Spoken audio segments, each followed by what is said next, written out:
अस्सलाम वालेकुम, आप देख रहे हैं प्रोग्राम पाकिस्तान एट 7। मैं हूं अरबाब जहांगीर। सबसे पहले एक नजर आज के टॉप ट्रेंड्स पर।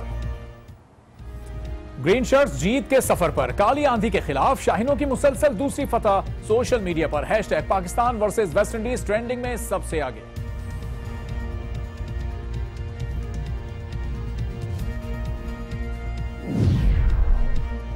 शादाब खान जादूगर स्पिनर बन गए, दूसरे मैच में भी man of the match. Social media पर भी हॉट ट्रेंड।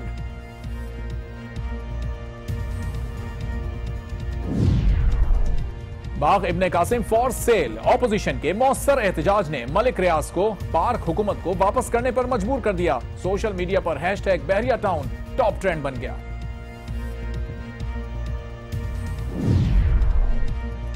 और पाराचनार में फिर दहशतगर्दी, सोशल मीडिया पर सिक्योरिटी इदारों की कारकर्दगी पर भी सवाल। हैशटैग पाराचनार ट्रेंडिंग में शामिल।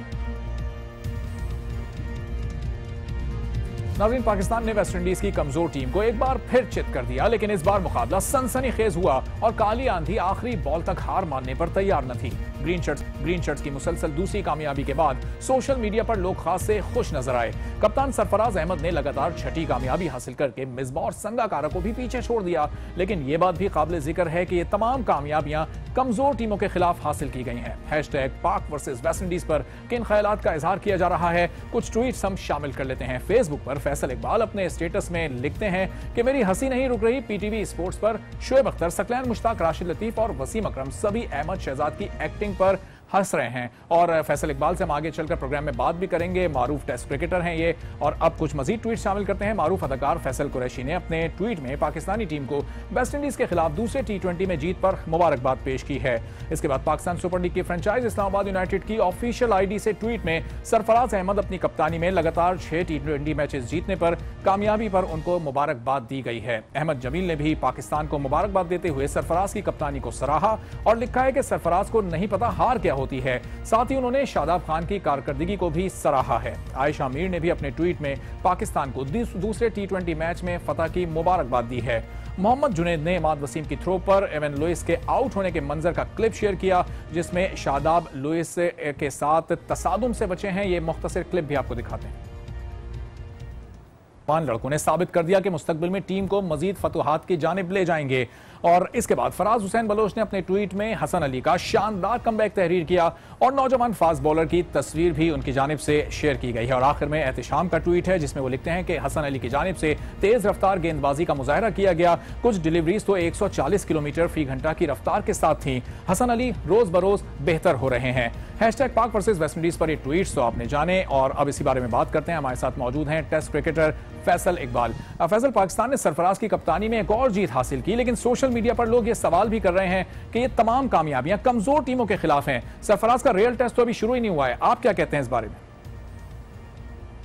देखें, इसको मैं इस तरीके से देख रहा हूँ कि ऑब्वियसली जब किसी भी प्लेयर को कोई मिलती है लाइक कप्तानी की शक्ल में आपको जब मिलता है, तो आई थिंक उसमें आपको थोड़ा सा सबसे पहले तो एक टाइम देना पड़ता है एक प्लेयर को कि लेट्स सी वो 1 साल 2 साल 3 साल जितना भी उसको टाइम फ्रेम मिलता है, उसके अंदर वो पाकिस्तान टीम कहाँ खड़ी थी और कहाँ पर लेकर आए हैं 3 साल के बाद या जितने भी साल का टेन्योर उनको मिलता है।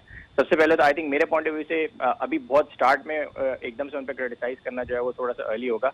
बट ये बात आपकी बिल्कुल सही है कि जिस तरीके से जिन जिन टीमों के अगेंस्ट अभी खेले हैं वो डेफिनेटली बहुत बड़ी साइड्स और बहुत स्ट्रॉन्ग कंटेंडर्स नहीं रही हैं जिनके ऊपर आप ये बैंक कर सकते हैं कि हमें हमारी जीत जो है वो इस वक्त किस पोजीशन पे खड़ी हुई है। But end of the day Pakistan team की जीत इंटरनेशनल मैच में किसी के भी अगेंस्ट हो, आई थिंक वो वैल्यू जरूर रखती है। बिकॉज जिस तरीके से हम वनडे T20 के अंदर स्टैंड कर रहे थे, बहुत नीचे पोजीशन थी हमारी स्पेशली वनडे के अंदर, तो जीत के पॉइंट ऑफ व्यू से एटलीस्ट हम कम से कम उन रैंकिंग्स में थोड़ा बेहतर हद तक जा सकते हैं। सोशल मीडिया पर लोग बात कर रहे हैं कि PSL में जिन प्लेयर्स का कमबैक हुआ वो अभी तक परफॉर्म नहीं कर सके, लीग्स में परफॉर्मेंस दिखा देते हैं, टीम में आ जाते हैं और फिर फेल हो जाते हैं। देखें, इंटरनेशनल क्रिकेट का प्रेशर तो हमेशा हर प्लेयर के ऊपर रहा ही है, ये तो इसमें कोई दो राय नहीं है। और हमारे यहाँ लोगों को इस बात को थोड़ा सा अंडरस्टैंड करना चाहिए कि चाहे वो यंग प्लेयर हो, चाहे वो पुराना प्लेयर हो, चाहे वो एक्सपीरियंस प्लेयर हो, लीग क्रिकेट के अंदर जो है वो प्रेशर नहीं होता जो इंटरनेशनल मैच के अंदर होता है, क्योंकि उसके अंदर बहुत सारी चीज़ें आपके एज अ प्लेयर दिमाग में चल रही होती हैं, अपने करियर से रिलेटेड, अपनी परफॉर्मेंस से रिलेटेड। तो आई थिंक वो सारी चीज़ें ज़रूर फैक्टर रोल प्ले करती हैं। But on the other hand आपको ये भी देखना होता है कि बहुत ज़्यादा तजर्बाकार प्लेयर जो होते हैं जिन्होंने 200 के करीब मैचेस खेले हुए होते हैं इंटरनेशनल लेवल पे, अगर वो कम बैक करते हैं और परफॉर्म नहीं करते हैं तो वहाँ सवाल ये निशान ज़रूर खड़ा होता है कि स्पेशली हफीज़ के केस में तो मैं ज़रूर बोलूँगा कि मैं बहुत सरप्राइज था कि नंबर 4 के लिए उनको अगर कंसिडर किया जा रहा है तो ये एक मतलब बहुत सरप्राइजिंग सी चीज़ है कि आपके मुल्क में जितने भी 4 नंबर के मिडिल ऑर्डर बैट्समैन जो भी क्रिकेट खेल रहे होंगे 4 और 5 नंबर के, वो प्लेयर ये सोचेंगे कि हमने जो लीग्स खेली हैं और डोमेस्टिक क्रिकेट खेली है और हमने जो ख्वाब देखे थे पाकिस्तान से मिडिल ऑर्डर में खेलने के, तो वो I think at the time जो है मोमेंट के लिए जो है वो थोड़े बैकफुट पे चले गए। तो आई थिंक ऐसा नहीं होना चाहिए। एक प्लेयर के लिए मेरी नज़र में हफीज़ की जो पोजीशन टीम में बनती है, जगह बनती है, वो सिर्फ ओपनर और 3 नंबर तक बनती है, उसके बाद जगह बिल्कुल नहीं बनती।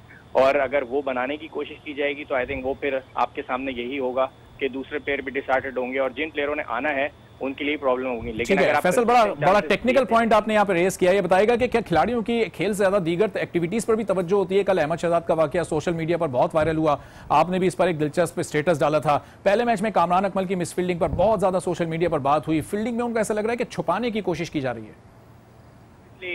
खैर वो तो अल्लाह का बड़ा करम है, शुक्र है कि अहमद को कुछ सीरियस ऐसी चीज़ नहीं हुई, क्योंकि as a player as a खिलाड़ी की नज़र से बहुत चीज़ें आप टीवी पे देख के भी समझ जाते हैं कि कोई ज़्यादा सीरियस नहीं है। बट अल्लाह का शुक्र था कि उनको ज़्यादा इंजरी नहीं हुई थी। बट जिस तरीके से वो विकेट पे लेटे हुए थे 10 मिनट तक और जिस तरीके से उनको बाहर लेके जाया गया है, तो मुझे तो अगले कुछ 3, 4, 5 महीने में तो उस तरफ की तरफ सोच रहा था कि खुदा न खास्ता कोई ज़्यादा इंजरी है तो मेरे ख्याल में इसके अगले आने वाले 4-5 महीने जो है वो आगे चले गए। बट सरप्राइजिंगली जब 4-5 मिनट के बाद मैंने अहमद को अंदर भागते दौड़ते देखा तो मेरे ख्याल में सबकी थोड़ा सा हंसी निकल गई थी देख के कि इन सारी चीज़ों को थोड़ा सा जो है इंसान को स्ट्रांग होना चाहिए, क्योंकि जब आप हाईएस्ट लेवल पे कोई भी काम करते हैं तो आपको बहुत स्ट्रॉन्ग कैरेक्टर शो करना पड़ता है अपना। अगर आप ऑस्ट्रेलियंस और साउथ अफ्रीकन को देखें, जब वो जिस्म पे भी बॉल खाते हैं तो वो सहलाते तक नहीं हैं, तो उससे आपके कैरेक्टर का पता चलता है कि इस लेवल के ऊपर आपको क्या माइंडसेट रिक्वायर्ड है। तो आई थिंक ये सारी चीज़ों से थोड़ा सा आगे बढ़ना चाहिए हमें और परफॉर्मेंस के ऊपर ध्यान देना चाहिए। और जहाँ तक रही आपका दूसरा सवाल क्या था, सॉरी मैं आपका सवाल मिस कर गया। तो फैसल, कामरान अकमल की फील्डिंग की मैंने बात की थी कि बैटिंग में तो उन्होंने परफॉर्म कर दिया, टीम में भी आ गए, अब उनको फील्डिंग में कहाँ खड़ा किया जाए, क्योंकि वो विकेट कीपर हैं और फील्डिंग में मुस्तकिल मिस फील्डिंग कर रहे हैं? देखिए सवाल तो मेरा आप ही से ही बनता है कि मुझे ये बताइए ये पाकिस्तान टीम है या क्लब की टीम है? मतलब आप किसी को छुपाने से रिलेटेड अगर नेशनल लेवल पे सोच रहे हैं तो ये तो फिर बहुत ही मुज़ाहिरा-खेज़ बात होती है कि कोई प्लेयर एक हाईएस्ट लेवल पे खेल रहा है, उसका नाम भी है और आप उसको फील्ड में छुपाने के लिए सोच रहे हैं। तो आई थिंक ऐसा तो माइंडसेट ही नहीं होना चाहिए। ये ठीक है, ऐसा माइंडसेट नहीं होना चाहिए। फैसल हमारे साथ ही मौजूद रहिएगा, आपसे मजीद भी बात करेंगे। अभी एक ब्रेक प्रोग्राम में शामिल करते हैं, उसके बाद बात करेंगे टॉप ट्रेंड #शादाब खान की। देखते रहिए पाकिस्तान नेट से।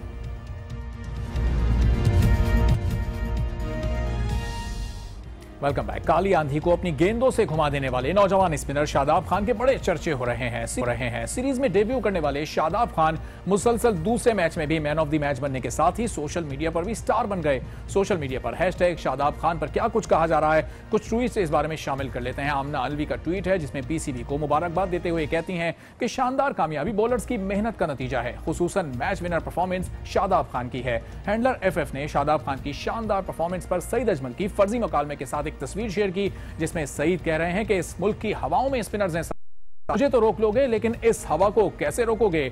और एक और ट्वीट है जर खलील का जिन्होंने शादाब खान के साथ लव यू और उनकी एक तस्वीर को भी अपने ट्वीट का हिस्सा बनाया है।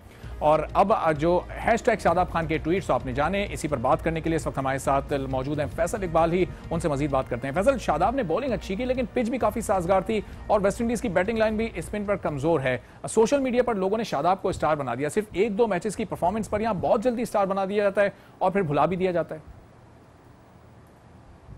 देखिए हमारे मुल्क का सबसे बड़ा अलमिया ये रहा है कि कोई 2 इनिंग या 1 इनिंग खेल देता है तो हम उसको विवियन रिचर्ड और विराट कोहली से बनाना शुरू कर देते हैं और उसके बाद उस प्लेयर का डाउनफॉल आना शुरू हो जाता है। आपके सामने बहुत सारे एग्जांपल्स हैं, उमर अकमल, अहमद और अभी जो बाबर आजम जो आए हैं, आई थिंक उनके लिए भी कंपेयर। तो बात सवालिया निशान ये है कि क्यों हम एकदम से प्लेयर को बहुत ज़्यादा आसमान पे ले जाते हैं। हमारे यहाँ लोगों को इसका माइंडसेट चेंज करना पड़ेगा, थोड़ा लड़के को स्पेस देना चाहिए, थोड़ा लड़के को उसकी परफॉर्मेंस के ऊपर ये बात करनी चाहिए कि उसको जो भी उसकी वीकनेसेस हैं, जो भी बेहतर चीज़ें हैं, उनको आगे किस तरीके से लेके जाना है, उसका कॉन्फिडेंस लेवल अच्छा रहो। क्योंकि हमारे यहाँ मैंने यही देखा है कि जैसी कोई नया लड़का आता है वो थोड़े दिन अच्छी परफॉर्मेंस देता है, उसके बाद से जो है वो कंट्रोल से बाहर हो जाता है और उसकी परफॉर्मेंस भी खराब होती है। और अच्छा फैसल आखिर में जरा लाइटर नोट पर यह भी बता दीजिएगा कि इस बार ऑस्कर अवार्ड आप अहमद शहजाद को दिलवा रहे हैं, जैसा आपने अपने स्टेटस में भी कहा है? नहीं, ऐसी कोई बात नहीं है। आई थिंक वो तो एक फनी मोमेंट आप कह सकते हैं कि हर किसी का होता है। इनफैक्ट मैं एक चैनल के ऊपर कल हमारे फॉर्मर ग्रेट्स को भी बैठा हुआ सुन रहा था, मेरे ख्याल में 10 मिनट तक तो वही हंस रहे थे, सारे बड़े बड़े नाम बैठे हुए थे, जिसमें शोएब अख्तर, वसीम अकरम वगैरह सब बैठे हुए थे। तो आई थिंक कुछ चीजें होती हैं जो थोड़ी सी अवॉइड करनी चाहिए इस लेवल पे खेलने में, क्योंकि वैसे ही आप फॉर्म के लिए स्ट्रगल कर रहे हैं तो अपनी बेसिक के ऊपर ध्यान दें तो उससे ज्यादा बेहतर है। फैसल इकबाल, बहुत शुक्रिया गुफ्तगू करने के लिए। फैसल इकबाल हमसे बात कर रहे थे, प्रोग्राम में शामिल करते हैं, जिसके बाद आज के तीसरे टॉप ट्रेंड #बहरिया टाउन की बात करेंगे। देखते रहिए Pakistan net 7। Welcome back to Pakistan net 7। Karachi के सबसे बड़े सरकारी पार्क बाग इब्ने कासिम को बहरिया टाउन के हवाले करने की खबर जंगल में आग की तरह फैल गई। इस मामले पर सोशल मीडिया में खूब तनकीद हुई और अपोजिशन के एहतजाज के बाद अब बहरिया टाउन की जानिब से इस मुआहदे से दस्तबरदारी का ऐलान सामने आ गया। सोशल मीडिया पर क्या कुछ कहा जा रहा है, कुछ ट्वीट्स इस बारे में शामिल कर लेते हैं।